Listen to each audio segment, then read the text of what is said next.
Soy Fernando Díaz Villanueva, hoy es 1 de abril de 2020 y esto es La Contracrónica.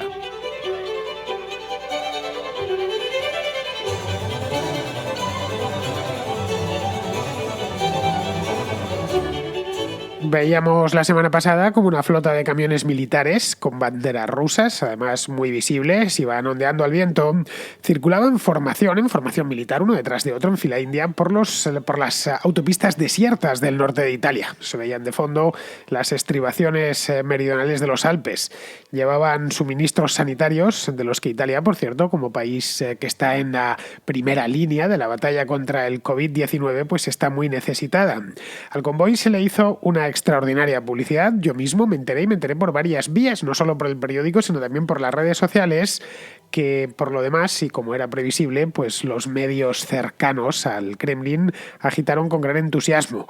Junto a estos camiones, Moscú envió a Italia también 9 aviones cargados de suministros médicos y un centenar de expertos dispuestos a ayudar en lo que hiciese falta. Este centenar de expertos, y si no todos, ya buena parte, están en suelo italiano. Mientras Putin se apuntaba un tanto, sin duda, propagandístico, el presidente de China, que no se llama Putin, sino Xi Jinping, se dedicaba a hacer una cosa muy parecida. Estaba ofreciendo y cerrando, más que ofreciendo, el envío urgente los cerró con el ministro de Exteriores de Italia, con Di Maio, un envío urgente de 31 toneladas de material médico, incluyendo 70 respiradores, que es uno de los equipos más demandados en la presente crisis por razones que las clínicas y los hospitales por razones que bien conocemos. En Italia muchos han aplaudido esta generosidad de los gobiernos ruso y chino, al tiempo que critican y se duelen por el egoísmo de sus socios europeos. Pero ni los primeros son tan altruistas, ni los segundos se han cruzado de brazos. Muchos países europeos han enviado ayuda a Italia en mayor medida y en mayor cuantía que Rusia y que China, pero no le han dado tanto bombo al asunto. Quizá porque no son conscientes de la importancia del relato en tiempos de crisis. China y Rusia sí que lo son, y a eso mismo no iba a decir se han afanado, no, se están afanando. Vamos a ver por qué.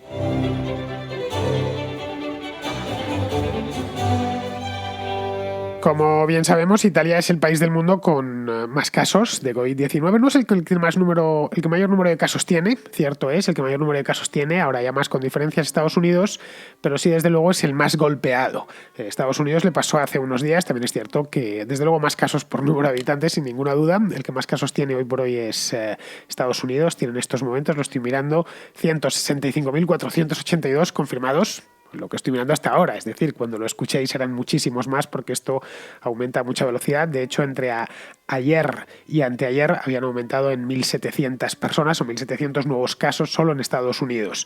Bien, es sin duda el país, ya digo, más golpeado porque tiene pues 101.000 casos, más de 100.000 casos, como hemos confirmados, y 12.000 muertos, que es una auténtica barbaridad, vamos, cerca de 12.000 muertos. Esto, claro, en un país que tiene solo 60 millones de habitantes, aunque eso sí, y esto se ha dicho, y en beneficio de los italianos cuentan con un buen sistema sanitario propio del primer mundo, que por las características propias de esta epidemia, que a estas alturas yo creo que ya estamos en abril, la conocemos perfectamente, muchos por desgracia la conocen de primera mano, pues ha quedado este sistema sanitario italiano, que repito, es un buen sistema sanitario, ha quedado completamente sobrepasado, especialmente en las regiones septentrionales. La enfermedad se está cebando sobre todo con Lombardía y también con la región que está al sur de Lombardía, que se llama Emilia-Romagna. Y luego ya en menor medida con el Véneto, que está al este de Lombardía, y con el Piamonte, que está al oeste.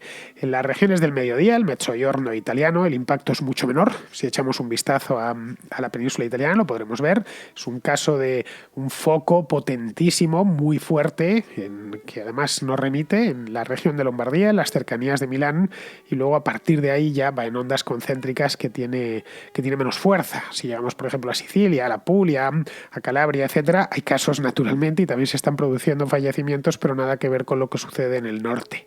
Bien, pues hace una semana la situación de Italia es conocida por todos, es un caso casi de libro, de manual, está utilizándose en todo el mundo como modelo, en algunos casos de lo que se debe de hacer y en otros de lo que no se debe de hacer. Los italianos en buena medida han pagado el pato de ser los primeros. En España somos los segundos, así que tampoco podemos presumir mucho, y en algunos puntos los italianos lo están haciendo bastante mejor que en España. Pero bueno, el hecho hecho es que como son los primeros y todo el mundo habla de ellos, se llevan con esto, con esta pesadilla desde finales de febrero. Ojo, es poquísimo tiempo si lo pensamos. Finales de febrero es ayer por la tarde y en cambio parece que ha pasado una eternidad. Bien, pues hace una semana Vladimir Putin, el presidente de Rusia, de todas las Rusias, llamó personalmente a Giuseppe Conte, que no es el presidente de Italia, es Sergio Mattarella, sino que es el primer ministro, que es el que realmente manda, y le ofreció ayuda inmediata. Fue una cosa de poder a poder, de presidencia a no presidencia, pero casi, y como un detalle que el pueblo ruso tenía con el pueblo italiano. Al final esta ayuda, evidentemente Giuseppe Conte no está para negar ayuda de nadie, teniendo en cuenta el estado del país y de cómo tienen los hospitales del norte completamente colapsados. Bueno, pues le dijo que estupendamente, que se avenía, por supuesto, a lo que Rusia quisiese dar, y la ayuda al final se cifró en un convoy de camiones. Yo creo que hemos visto muchos, aunque solo sea a través de las redes sociales, y 9 aviones cargados de material sanitario. En principio con el material sanitario que sirve para estos casos y con, entendemos, respiradores, mascarillas, EPIs y todas estas cosas que hasta hace no tanto tiempo pues no le dábamos la mayor importancia. Muchos no, sabíamos lo que era un respirador, un ventilador, pero no habíamos tenido ocasión de saber tanto de ellos como a raíz de la enfermedad esta. Lo mismo con las mascarillas. Yo no me había puesto una mascarilla en mi vida, no me había hecho falta, también es la verdad, no soy aficionado a la pintura ni nada de eso, y me la puse por primera vez hace solo 2 semanas. Bien, el Kremlin a esta ayuda, ya digo, los camiones y los 9 aviones, le dio muchísima publicidad a todo este asunto, tanto en Italia, por supuesto, donde ha sido... El asunto ocasionado fue muy popular a lo largo de la última semana y ha ocasionado un pequeño revuelo político por razones que vamos a ver ahora. Bien, en Italia y en el extranjero se pudo ver que los rusos estaban comportándose bien, a pesar de lo que se decía de ellos, que no era una democracia, que aquello era un país no muy recomendable, pues se estaban comportando de una manera muy caballerosa. Es decir, que el mensaje a transmitir era simple. Italia había pedido a sus socios europeos ayuda, cosa que había hecho nada más detectar los primeros casos allá por finales de febrero, principios de marzo, y estos se la habían negado.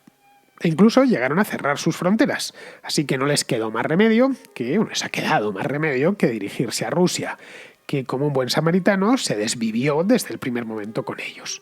A ver, esto como relato propagandístico está bien, o como mínimo no está mal, pero es que no es del todo cierto, y esto es importante que veamos la diferencia entre un relato propagandístico y una realidad y un hecho. Italia sí ha recibido ayuda de sus socios europeos y de sus vecinos. Ojo, hay que tener en cuenta que algunos de sus vecinos están especialmente tocados, el caso de Francia, por ejemplo. Pero vamos, no solo Francia, Austria también le ha ayudado, a pesar de que había cerrado sus fronteras, efectivamente, nada más detectarse los primeros casos. En el momento en que empezó el contagio comunitario en el norte de Italia, también han recibido ayuda de Alemania. Bueno, entre estos 3 países, Austria, Francia y Alemania, me ha apuntado el dato, han enviado 3,5 millones de mascarillas a Italia. Lo han enviado a fondo perdido, por supuesto, y como ayuda, teniendo en cuenta que sobre todo Francia y Alemania tienen un montón de casos. En estos momentos, Francia tiene 44.550 casos y Alemania 68.180, y un montón de problemas en hospitales, tanto en Francia, menos en Alemania, porque su sistema sanitario era algo más sólido, pero bueno, que están teniendo problemas serios para atender a la cantidad de casos problemáticos o conflictivos que se les están presentando, y aun con todas enviaron estas 3,5 millones de mascarillas porque sus socios italianos, sus vecinos, las necesitaban. Pero no solo grandes países. La República Checa, por ejemplo, ha enviado varios miles de EPIs, estos equipos de protección individual, para los sanitarios italianos, para que no se encontrasen con el problema que tienen muchos sanitarios españoles y que estaban también teniendo los hospitales del norte de Italia. Esas imágenes tan lamentables que hemos tenido ocasión de ver todos, que se veían en los hospitales, a muchos sanitarios poco menos que vestidos con bolsas de basura, que se le rompía a uno el alma.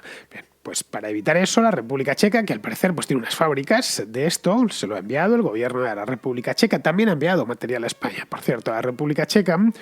Y la odiada Alemania, sobre la que están cayendo últimamente todas las flechas de ciertos políticos europeos, pues ha acogido enfermos en sus hospitales, donde ha tenido posibilidad, está acogiendo italianos.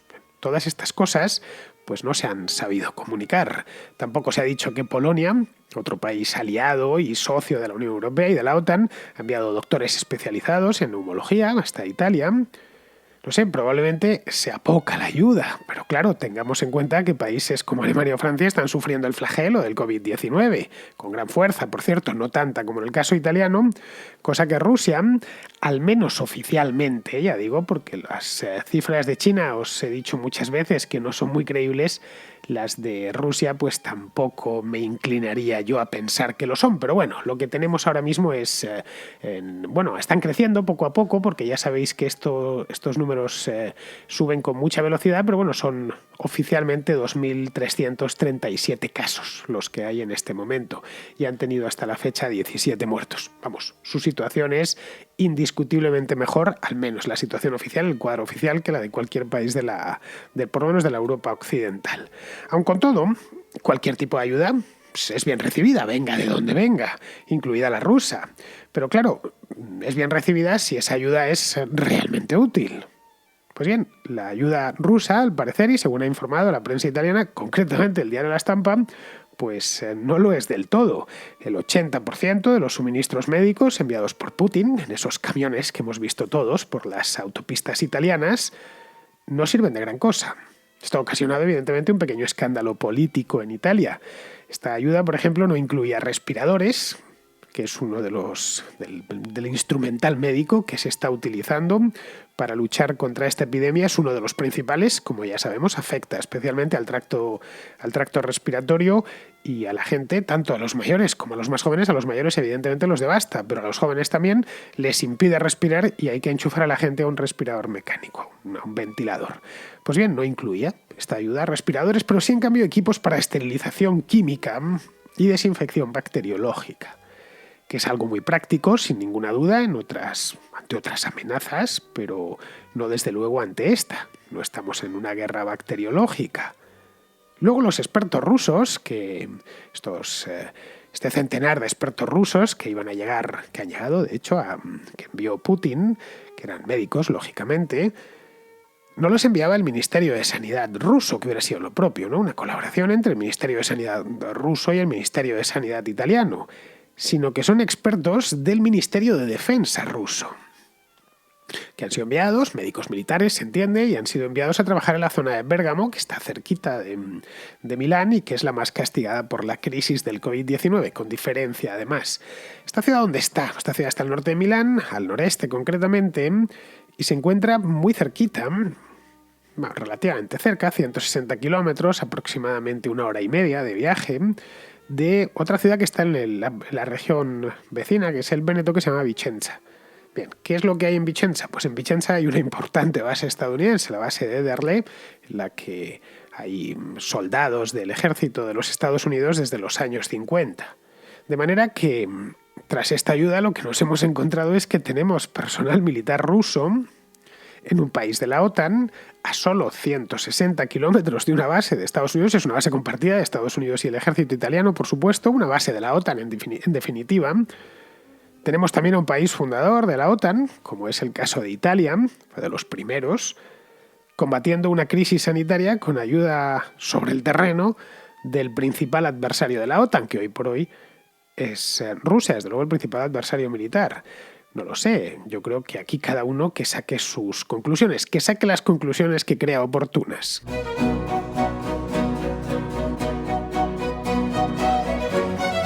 Esto en lo que toca a la ayuda rusa, lo que los rusos han enviado y que ha llegado ya, o que está llegando en estos momentos a Italia. Bueno, una buena parte, si no prácticamente toda, ha llegado ya y ha dado ocasión pues que la prensa italiana hiciese las denuncias correspondientes, que por cierto es su obligación, y ha dado lugar también a un pequeño escándalo dentro de Italia. Pero aparte de eso, otros que se han metido a samaritanos de ocasión han sido los chinos. La ayuda China a Italia, que como os decía al principio es un total de 31 toneladas, esta ayuda la cerró Luigi Di Maio, que es el ministro de Relaciones Exteriores de Italia. Di Maio ha pasado ya varias veces por la contracrónica. Este es este chico napolitano tan joven que iba en el movimiento 5 estrellas de Beppe Grillo y que al final pues terminó llegando al gobierno. Es una especie de... apenas había tenido experiencia laboral de casi nada, creo que había sido, no sé si había trabajado en el estadio del Nápoles o algo así, y llegó hasta el mismo gobierno, primero de la mano de Salvini y ahora con el Partido Democrático. Bueno, pues hace no mucho, unos días, se cerró un acuerdo con el gobierno chino, hubo mucho fotógrafo, mucha televisión, el tipo, que es un tipo así moreno de verde luna, muy bien parecido, se encargó de hacerse las fotografías preceptivas con los chinos, viendo pues poco menos que estaba salvando Italia. Bien. Esta ayuda china sí incluye respiradores, pero no todos son gratis, ese es otro de los temas. Bueno, si es ayuda o es venta, que son dos cosas muy distintas. Al menos lo de los rusos, esos equipos bacteriológicos, es posible que no sirvan para nada, pero son sin pedir nada a cambio. Bien, pues los tendrán ahí, los meterán en un almacén o directamente se los devolverán a Rusia. Pero en el caso de China, una parte era una ayuda, simplemente un obsequio, y la otra parte era previo pago de su importe. Muchos de ellos han llegado, como digo, pero ha habido que pagar antes por el respirador, lo cual tampoco está mal, no pasa nada, necesitas un respirador, lo justo es pagarlo. Italia no es un país pobre, no estamos hablando de un país que esté muriéndose de hambre, como esos que hay en el interior de África, pero bueno, que lo que habían vestido al principio como una ayuda desinteresada no lo era ni muchísimo menos. Lo que se han regalado los chinos han sido las mascarillas, lo cual tampoco es decir mucho, para qué engañarnos. China es capaz de producir más de 100 millones de mascarillas al mes, la industria china, quiero decir.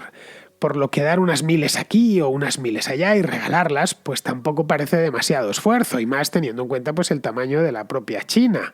Pero como comparación he ido a echar un vistazo los que estaban en la ayuda internacional a Italia, y me he encontrado con un caso que me ha generado sorpresa por un lado y cierta ternura por otro. Albania, que es una pequeña república, un pequeño país en los Balcanes, cercana, por cierto, a Italia, nada más separa el estrecho de Otranto, es el que da acceso al mar Adriático.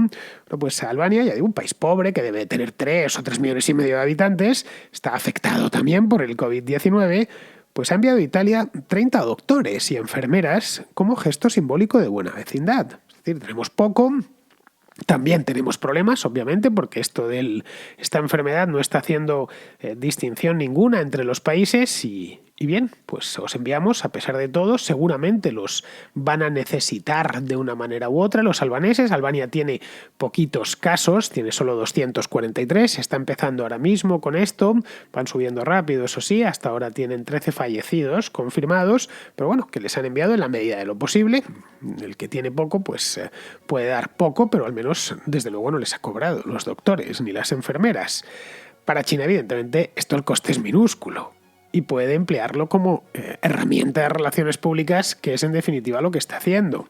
De esto os hablaba la semana pasada, en aquel programa que preparé, creo que fue de hecho hace justo una semana, el miércoles pasado, que os hablaba de cómo China se había puesto la gorra de Ronald McDonald y andaba pues haciendo cucamonas y gracietas por todo el mundo y haciendo ver que bueno, que en realidad eran buenos, no más buenos, que eran buenos y que no tenían nada de lo que arrepentirse en absoluto y que los países de Occidente podían contar con ellos. Bien, esto mismo lo ha hecho no solo con Italia, lo ha hecho también con otros países, ha hecho pequeños envíos de mascarillas a países como España, Francia u Holanda también. ¿Sí? Países como vemos, todos países del primer mundo que están en Europa Occidental. Estos envíos gratis son pequeños. Si uno quiere envío grande, pues tiene que comprarlo. La donación en algunos casos es curioso porque no venía directamente del gobierno chino, sino que venía de mascarillas, de las que han llegado a Holanda, a España o a Francia, venían directamente de Huawei, que es otra empresa que ha pasado especialmente a lo largo del último año muchísimas veces por aquí por la contra. Es esta compañía de telecomunicaciones, fabricante de teléfonos móviles y de redes, que entre otras muchas cosas persigue quitarse de encima el cerco que le ha puesto Donald Trump y el gobierno de Estados Unidos, y también jugosos contratos en Europa por extender las redes 5G, que es un asunto que hemos dejado paralizado, evidentemente, a raíz de esta crisis, pero que una vez salgamos de ella, pues volveremos de nuevo al debate sobre el 5G. Lo que sí ha habido que pagar, esto de las mascarillas de Huawei no ha sido un regalo como tantas y una donación, y bienvenida sea, por supuesto, y hay que quitarse el sombrero ante estos señores como ante cualquiera que haya donado, mucho o poco, lo que tuviesen, pero para lo que sí ha habido que pagar, al menos en España, ha sido por los test. En España, como bien sabemos, desencadenaron la semana pasada un escándalo, o un microescándalo. Digo micro porque el asunto trató de echarse arena todo lo posible, al menos los medios principales sobre él. Fue una cosa bastante vergonzosa, os lo contaba aquí este lunes, ¿no? No desencadenaron este escándalo porque no funcionaban los test, una buena parte no funcionaban, daban falsos negativos. O el 1,5 millones de mascarillas que los Países Bajos compraron a China, esto también fue la semana pasada. Como veis, hay escándalos en todos los países. En este caso compraron 500.000 de mascarillas y... No, 1,5 millones de mascarillas, y cuando llegaron a Holanda, la mitad aproximadamente llegaron defectuosas. Bien, en este caso estamos viendo que, aparte de las chapuzas y de que, bueno, pues no tienen un control de calidad muy estricto, Pekín sabe dónde apuntar. Y lo está haciendo en este aspecto bien. Está haciendo su trabajo, digamos. Puede ser que no nos guste su trabajo, pero lo está haciendo bien. España e Italia son ahora mismo los dos eslabones más débiles en la Unión Europea y en la OTAN. Son dos eslabones, además, severamente golpeados por el COVID-19 y con sus respectivos gobiernos completamente superados por los acontecimientos.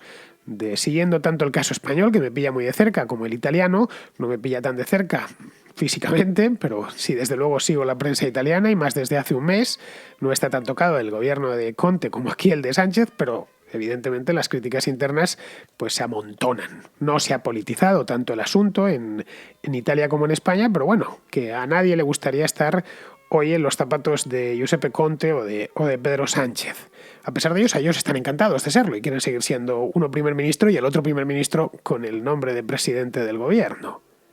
Es decir, que es el momento idóneo, y así lo vieron en Pekín, de ejercer poder blando y poner en evidencia a los aliados tradicionales de España y de Italia, aunque solo sea en el campo de la propaganda, que es una disciplina esta en la que ambos regímenes, tanto el chino como el ruso, son consumados maestros. Lo hacen ambos muy bien. Esto, de nuevo, hay que quitarse el sombrero. El trabajo que se propusieron lo hacen de una manera, pues, muy artística en algunos casos. Llevan 2 semanas esforzándose mucho en transmitir la imagen del buen samaritano, en cierto modo del tirano benévolo, que a pesar de que es un tirano y es un tipo no muy recomendable, pues se preocupa incluso por sus adversarios. Pero, claro, a poco que se conozca la parábola del buen samaritano, la parábola bíblica, la tenéis en el Evangelio de Lucas, por si la queréis echar un vistazo o releerla. El buen samaritano de la Biblia, el Nuevo Testamento, ayuda al infortunado que viajaba de Jerusalén a Jericó, sin pedir nada a cambio, por supuesto. Era ayuda gratis et amor, incluso lo deja en una posada y le da unos denarios al posadero para que cuide del tipo este que le habían dado una paliza y le habían robado. Bien, en este caso no parece que sea así. Tanto en el caso ruso como en el chino, los intereses son tan obvios que es imposible no verlos. Rusia quiere desactivar la OTAN lo más posible y desactivarla desde dentro. Es la mejor manera de desactivar algo, desde dentro. Y además desde dentro de uno de sus principales miembros, uno de los fundadores, como Italia. Y quiere también sembrar la cizaña en los estados de la Unión Europea. No es que lo quiera hacer ahora, es que viene haciéndolo desde hace bastante tiempo. La Unión Europea es una entidad supranacional a la que Vladimir Putin se la tiene jurada desde siempre. Y más aún desde que aprobó sanciones por la anexión de Crimea ya por el año 2014. Con esta operación de propaganda, cuenta el coronavirus, pues mata a los pájaros de un tiro y crea además un precedente. Puede, por ejemplo, lo ha hecho, destacar personal militar en el corazón de la OTAN sin que ésta pueda hacer nada por impedirlo. A fin de cuentas, es una buena causa, no deja de ser personal médico. Personal médico, como vemos, al lado de una base de la OTAN. Médico militar. Recordemos que la OTAN tiene activos desde hace, pues no sé cuántos años, un dispositivo en los países bálticos. Dispositivo aéreo. Un dispositivo en el que participan tanto Italia como España. Vamos, que Putin le está devolviendo a Jens Stoltenberg, que es el secretario general de la OTAN, se la está devolviendo pero en sus narices y con creces. Respecto a China, en fin, business as usual. Por un lado, quiere hacerse perdonar los innumerables errores cometidos en la gestión que ha hecho de una enfermedad originada en su propio país, en su territorio, y por otro, aprovecha este momento de debilidad de su oponente para avanzar sobre él. Es decir, sobre un Occidente en el que los medios son libres, se cuestiona a los gobiernos y cada muerto pesa como una losa a estos gobiernos. Unas ventajas que, como estamos viendo, las aprovechan al máximo.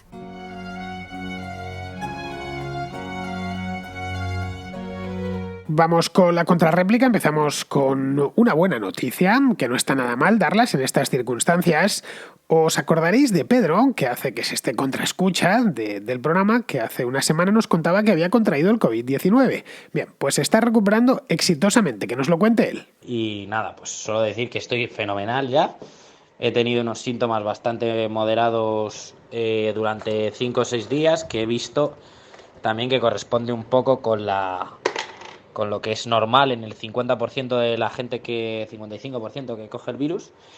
Y pues nada, yo las únicas observaciones que os hago, por si os parecen curiosas, yo ahora, bueno, sigo en mi habitación porque tengo que seguir 2 semanas a partir de que se me quiten los síntomas. Y, y la única observación, pues el estado de salud de la sanidad, ¿no? Que pues simplemente a mí, repito que nadie me ha hecho una prueba, entonces yo nunca voy a saber, creo, si he tenido el coronavirus o no. Pues yo evidentemente sospecho que sí, ¿no? Pero nunca lo sabré con certeza, creo. Tampoco me han confirmado que vaya a verla. Luego el seguimiento que me estaban haciendo, pues ya no me lo siguieron haciendo. Me dieron una baja de 30 días, ahora quiero el alta y bueno, está todo complicado. Entonces, pues nada, lo más importante es que estoy bien. Ya quiero trabajar, o sea que genial. Y nada, muchísimas gracias por las contras que estás haciendo. Lo único que te voy a reconocer que me están poniendo nervioso, porque con todos los datos que das sobre el gobierno, pues dan ganas de no escucharte por primera vez. O sea que, porque me hierve la sangre y como no vale para nada, pues... Pero bueno, en fin, que un abrazo a todos los contraescuchas y nada, que queda poquito, yo creo. Un abrazo, chao. Me alegro mucho, Pedro, de que estés prácticamente curado. Ya sabes, tienes que guardar, no sé si cama, pero sí al menos guardar habitación durante el tiempo que te ha dicho el médico. Pero vamos, eres uno más. No sabemos, ni tú sabes si has tenido el COVID-19. Todo indica que lo has tenido, pero no lo sabes positivamente. Si quieres, uno de los miles, quizá millones de casos no cuantificados. Pero vamos, lo importante no es eso. Lo importante es que lo estés superando a nivel personal. Respecto a las contras de estas 2 últimas semanas y las que vendrán, pues la verdad es que me gustaría hacerlas de otros temas, si te soy sincero, pero es lo que interesa a la audiencia y yo estoy a sus órdenes. A ver, trato de abordar todos los días un tema relacionado con la pandemia y aportar una perspectiva global, porque esto evidentemente no se limita a España, ni muchísimo menos, esto es de alcance mundial. En España la estamos viviendo ahora mismo, en primera línea, y aunque la población se está comportando de manera ejemplar, su gobierno, como bien sabemos, es una auténtica calamidad. Ya sabes aquello del cantar del mío Cid, ¿no? Qué gran vasallo si tuviese buen señor. Pues así es como estamos. Bien, seguimos con Nacho, que a raíz de una nota que nos envió Nereas sobre los test y el aislamiento selectivo nos cuenta lo siguiente. Buenos días, Fernando. Primero de todo, enhorabuena por tu programa. Estaba escuchando a una oyente que decía, bueno, ¿y por qué no encerramos solamente a las personas mayores y que tengan patologías en vez de encerrar a todo el mundo? Entonces, bueno, tú le explicabas pues, una estrategia que es cierto que ha sido de éxito en Taiwán y en Corea del Sur, que ha sido hacer test masivos, ¿vale? Y aislar a aquellas personas que... que están infectadas, digamos. Hombre, yo pues quería dar un poco mi visión de lo que yo he visto y he podido entender algo mal, ¿vale? Yo, porque tampoco si no soy periodista, no le dedico a esto el tiempo pues, que le puedes dedicar tú, Fernando, u otra persona pues que está dedicada, ¿no? Pero sí que sigo la BBC. Yo sí que entendí, ¿vale? Por lo menos yo lo entendí así, que Boris Johnson en un primer momento pues daba recomendaciones, no llegaba a ser un confinamiento obligatorio, sino que daba recomendaciones de que se quedasen en casa y sobre todo a las personas mayores y personas con patologías eran las que se tenían que quedar en casa forzosamente. Esto ya explicaron que no funciona. Esto no funciona porque al final Si el virus se extiende mucho, estas personas enfermas acaban contagiándose, acaban saturando igual las urgencias. Y luego tengo una intuición. Igualmente, no puedo demostrarlo, no tengo un estudio, ¿vale? Pero es una intuición. Mi intuición es que tanto Taiwán como Corea del Sur, pues son países pequeñitos, la verdad. Entonces, conseguir suficientes test en el momento que ellos lo hicieron, pues y teniendo recursos económicos, digamos, no debe ser tan difícil como conseguir test para 200 millones de personas en los Estados Unidos, ¿sabes? Nueva York al final han tenido que confinar a la gente y, joder, no es un sitio precisamente en el que los recursos económicos pues escaseen, ¿vale?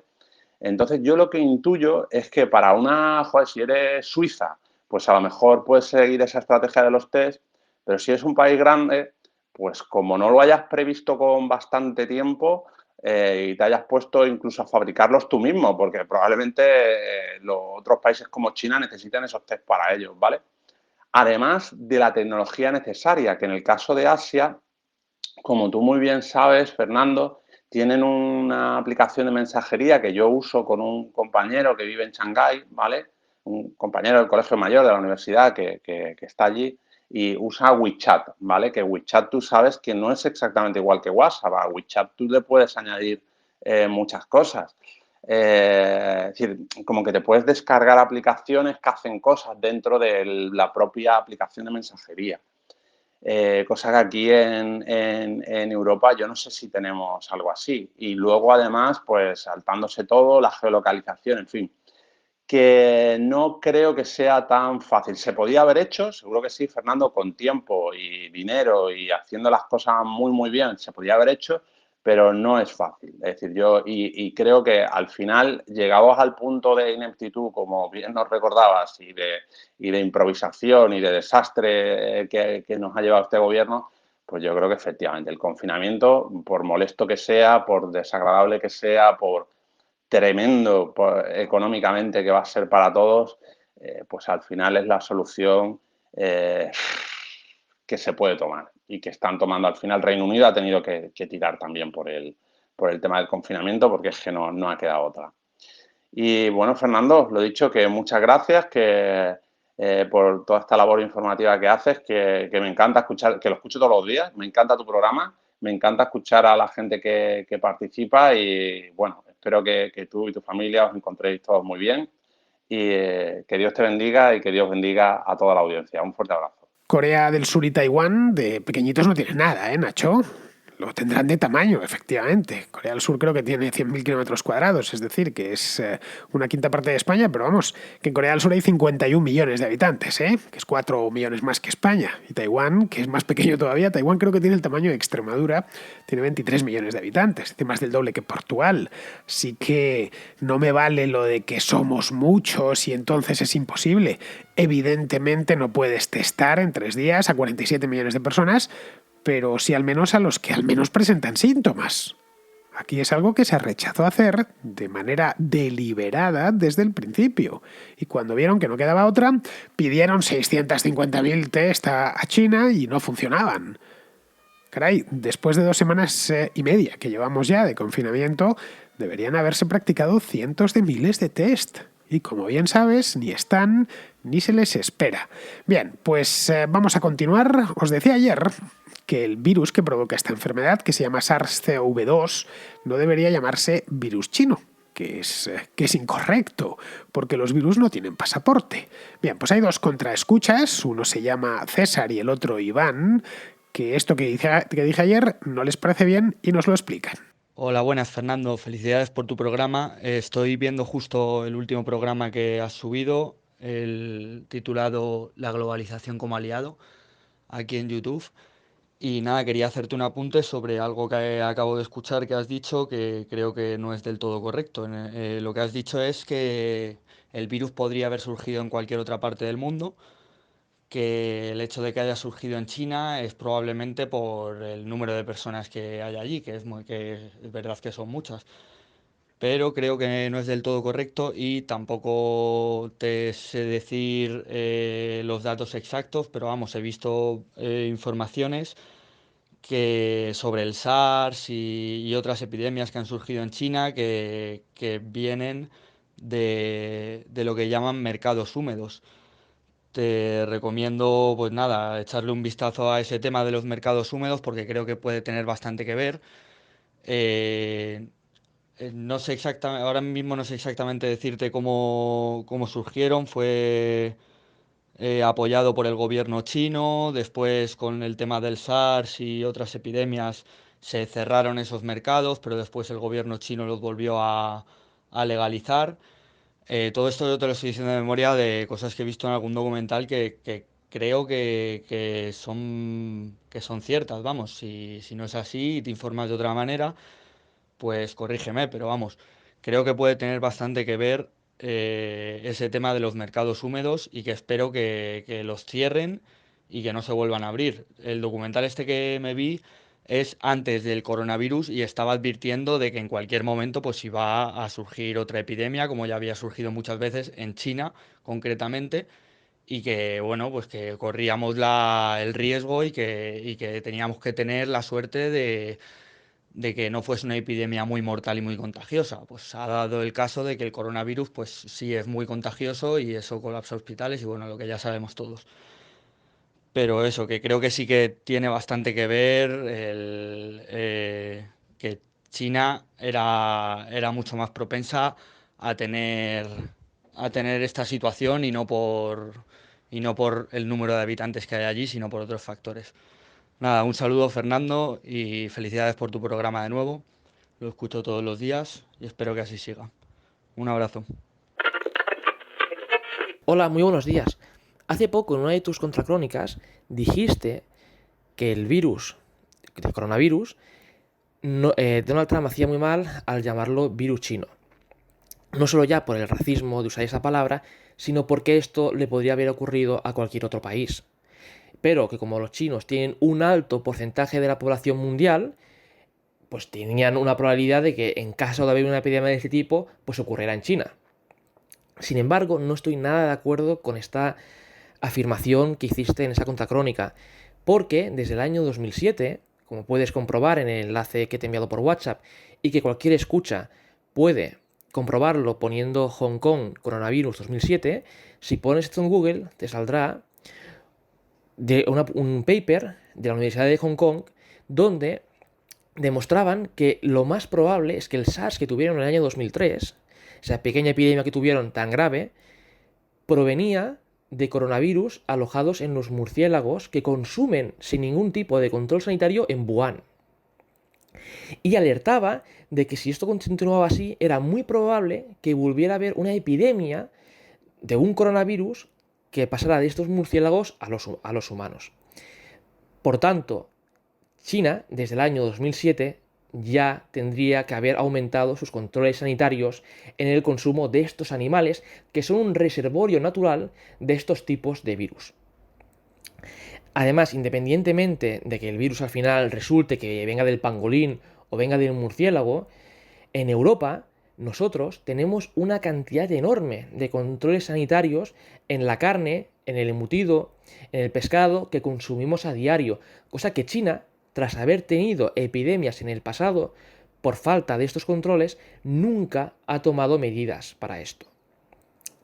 En consiguiente, la crítica al gobierno de China tiene que ser doble, no solo por ocultar información, sino por no haber tomado medidas sanitarias desde hace más de una década, cuando sus científicos ya les estaban alertando. Además, también te paso otros artículos del año 2013 y del año 2017, donde se dice exactamente lo mismo, que el consumo de estos murciélagos puede acarrear que estos virus acaben saltando por mutaciones aleatorias al ser humano y desemboquen epidemias como la que ahora estamos viviendo en todo el mundo. Bueno, a ver, los mercados húmedos son habituales no solo en China, sino en otras muchas partes del mundo, como África o Extremo Oriente. Mira, el MERS, por ejemplo, que es un coronavirus especialmente letal, brotó en Oriente Medio. Lo de MERS se le llama ME Middle East, es decir, el síndrome agudo respiratorio de Medio Oriente, ¿no? No brotó en China. Lo llamaron de manera informal como la gripe del camello. Con eso te lo digo todo. Ojo, y esto es de esta misma década. De esta misma década. Lo que sucede en China es que tienen un cuarto de la población mundial, por lo que es más probable que los virus zoonóticos surjan en China y no en Ghana. ¿Qué sé yo? Se les puede exigir, como decía ayer, que sean más transparentes. Se les puede exigir también que vigilen de ahora en adelante y que la vigilen de manera estricta estas cosas. Pero no cargarles la culpa de un virus que puede surgir en cualquier parte. Es poco probable que surja en lugares como Europa o en Norteamérica, pero por poder también podría surgir acuérdate aquello de las vacas locas del Reino Unido de hace ya 20 y tantos años. Bien, vamos ahora con Eduardo de Pamplona, que nos deja una reflexión. Muy buenas. Lo primero, un saludo a ti y a tu audiencia. Quería comentar que como autónomo con casi 30 años de experiencia en buscarme dónde está el puchero y viendo las medidas que toma el gobierno, pues quería hacer una reflexión filosófica. ¿Dónde está el pulpo Paul cuando lo necesitamos? Seguro que hubiese tenido un mayor porcentaje de aciertos que este gobierno. Y por favor, contéstame a esta pregunta. Con 49 años jamás he ejercido mi derecho al voto. Y creo que en este caso ya han conseguido que lo haga. Quizás los animalistas sean una opción. ¿Los dirige algún pulpo? Gracias por estar y un saludo desde casa, que creo que mañana estaré trabajando. Pues muchas gracias, Eduardo. Supongo que como autónomo verías que ayer de madrugada entró a Hacienda a cobrar la cuota. Son insaciables estos tipos. Con sus cosas de comer, ya sabes, no se juega. Con las nuestras sí pueden jugar todo lo que quieran, pero con las suyas no. El día 31 metiéndonos ya la mano en el bolsillo de madrugada como posesos. Pero bueno, era lo previsible, ¿para qué vamos a engañarnos? Bien, pues vamos a ir terminando ya. Vamos con Pizarro, que nos habla del tema del coronavirus, que es el tema, podríamos decir que prácticamente único, y la globalización. Históricamente, la secuencia siempre es la misma. Primero, una amenaza real. Después, el miedo y la miseria. Y por último, estallidos de violencia. En la actualidad, la globalización tiene un papel benéfico en todos estos apartados. Hace que la amenaza sea percibida de manera incompleta, pero no como algo maldito o ignoto, sino como algo real, tangible y acotable. Le da alas al miedo e incluso a la histeria, pero también da voz y visibilidad a quienes racionalizan el miedo y a quienes aterrizan la histeria. En una futura recuperación económica, la globalización será, como lo ha sido en el pasado, una palanca. La violencia galopa sobre la sorpresa de sus víctimas y la globalización permite el aviso de las mismas. La globalización no ha provocado esta crisis ni es la solución a ella. Lo que sí es una herramienta paliativa útil y, por tanto, irrenunciable. Un cordial saludo de Pizarro. Y hasta aquí, queridos amigos, hemos llegado hoy, que es miércoles 1 de abril, mañana será jueves 2 y seguiremos aquí, por supuesto, al pie del cañón, solo faltaba. Una cosita, voy a ver si grabo una contrahistoria en directo con Alberto Garín, al que supongo que le conoceréis por las contrahistorias que hace conmigo. Vamos a grabarla en vídeo, no en audio. Ya sabéis que en la contrahistoria no entra gente por teléfono, pero en el vídeo, a través de una aplicación que me han pasado, he descubierto que se pueden hacer vídeos con una calidad de audio más o menos y de vídeo más o menos razonable. Así que tan pronto como la tenga grabada, la subiré a mi canal y podréis disfrutar todos de ella. Muy bien, entre tanto, yo me despido de vosotros. Hasta mañana.